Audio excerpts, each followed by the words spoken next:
Di lepas pantai Nova Scotia, Kanada, ada sebuah pulau kecil bernama Pulau Okok. Sekilas, pulau ini tampak biasa saja.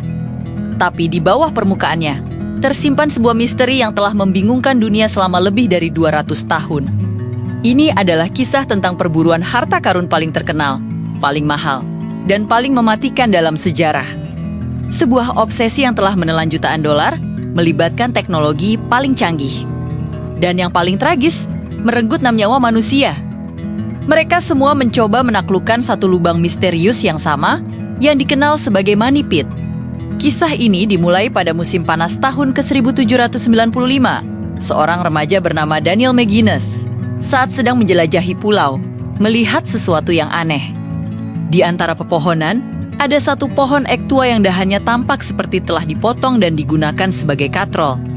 Tepat di bawahnya, tanahnya sedikit cekung, membentuk lingkaran yang terlalu sempurna untuk terjadi secara alami. Didorong oleh rasa penasaran, McGuinness mengajak 2 temannya untuk mulai menggali.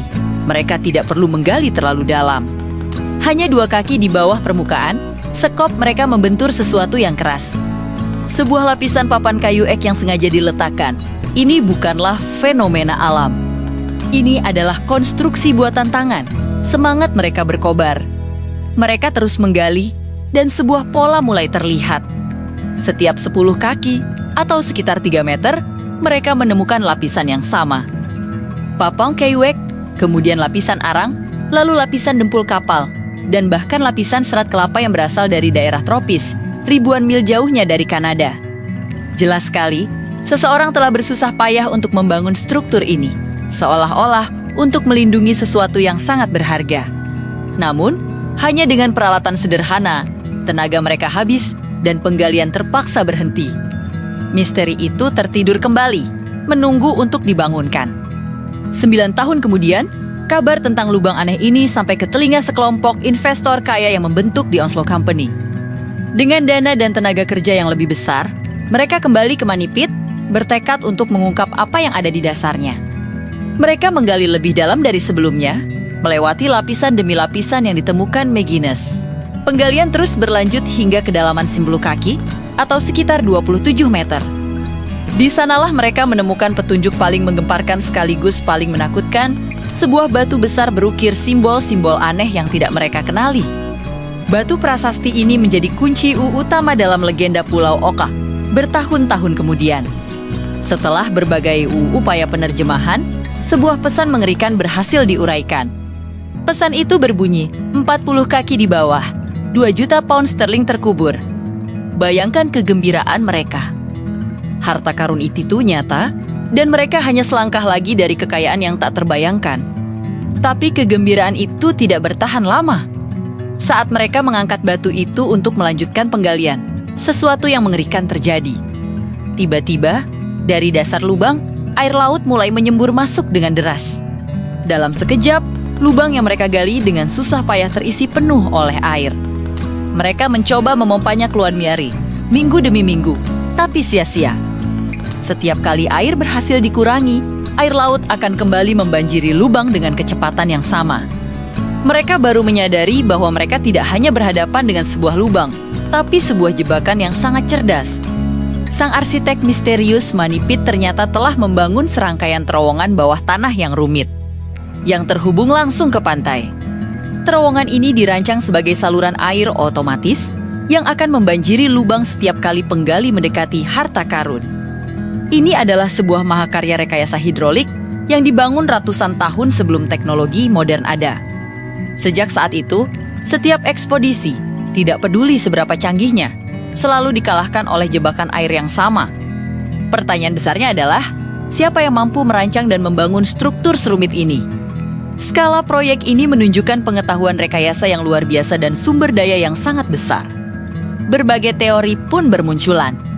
Teori paling populer menunjuk pada bajak laut legendaris seperti Kapten Kidd atau Blackbeard. Mungkinkah Pulau Oka adalah tempat persembunyian terakhir harta rampasan mereka yang tak ternilai? Teori lain bahkan lebih fantastis. Beberapa peneliti percaya bahwa harta karun itu jauh lebih kuno dan sakral. Mungkin peninggalan Satria Templar. Setelah pembubaran ordo mereka pada abad ke-14, konon mereka melarikan diri dengan membawa harta suci mereka. seperti cawan suci atau bahkan tabut perjanjian, dan menyembunyikannya di tempat terpencil seperti Pulau Oak. Ada juga yang berspekulasi bahwa lubang itu tidak berisi emas, melainkan pengetahuan. Mungkin naskah asli Shakespeare yang ditulis oleh Francis Bacon, atau bahkan permata mahkota Marie Antoinette yang hilang selama Revolusi Perancis. Setiap teori membuka pintu ke misteri yang lebih dalam. Die Modern. Misteri ini kembali meledak berkat serial televisi The Fifth Auckland. Acara ini mengikuti kakak beradik Rick dan Marty Lagina, dua pria yang telah terobsesi dengan legenda ini sejak kecil. Dengan sumber daya finansial yang nyaris tak terbatas, mereka membawa teknologi paling canggih ke pulau itu. Pemindai sonar, georadar, magnetometer, hingga bor inti raksasa dikerahkan untuk memecahkan kode manipit. Dan hasilnya, mereka telah menemukan lebih banyak petunjuk daripada gabungan semua pemburu harta karun selama 200 tahun terakhir. Tim Lagina telah menemukan koin-koin kuno dari berbagai era, fragmen perhiasan, potongan kulit buku, dan bahkan sisa-sisa kerangka manusia di kedalaman lubang. Tapi penemuan paling signifikan adalah sebuah salib timah berlapis emas. Analisis menunjukkan salib ini berasal dari abad ke-14 dan memiliki kaitan kuat dengan Satria Templar. Lebih lanjut, sampel air yang diambil dari pengeboran dalam menunjukkan konsentrasi emas dan perak yang sangat tinggi. Bukti kuat bahwa logam mulia dalam jumlah besar memang terkubur di bawah sana. Namun, meskipun dengan semua bukti dan teknologi ini, mereka masih berjuang melawan musuh yang sama, jebakan air yang cerdik itu. Kompleksitas terowongan bawah tanah tetap menjadi penghalang utama yang belum bisa mereka taklukkan. Dan di tengah semua teka-teki teknis dan sejarah ini, ada sebuah legenda kelam yang terus membayangi setiap upaya penggalian, sebuah kutukan, atau mungkin sebuah ramalan. Legenda itu mengatakan bahwa 7 orang harus mati dalam perburuan harta karun ini sebelum Pulau Oak mau menyerahkan rahasianya. Hingga hari ini, 6 orang telah kehilangan nyawa mereka dalam berbagai kecelakaan tragis di pulau itu. Mulai dari keracunan gas di dalam terowongan hingga kecelakaan peralatan berat. Hanya 1 nyawa lagi yang tersisa menurut ramalan. Apakah kutukan itu nyata? Apakah harta karun itu benar-benar ada? Atau apakah manipit hanyalah sebuah lelucon raksasa? Sebuah pameran kejeniusan rekayasa kuno yang dirancang untuk menguji batas keserakahan dan obsesi manusia? Setelah lebih dari 2 abad, miliaran rupiah, dan 6 nyawa, Pulau Oak masih menyimpan rapat rahasianya. Satu hal yang pasti, selama misteri ini belum terpecahkan. Dan selama masih ada harapan, perburuan harta karun paling mematikan di dunia ini akan terus berlanjut. Terima kasih sudah menonton. Jangan lupa untuk subscribe agar tidak ketinggalan misteri menarik lainnya.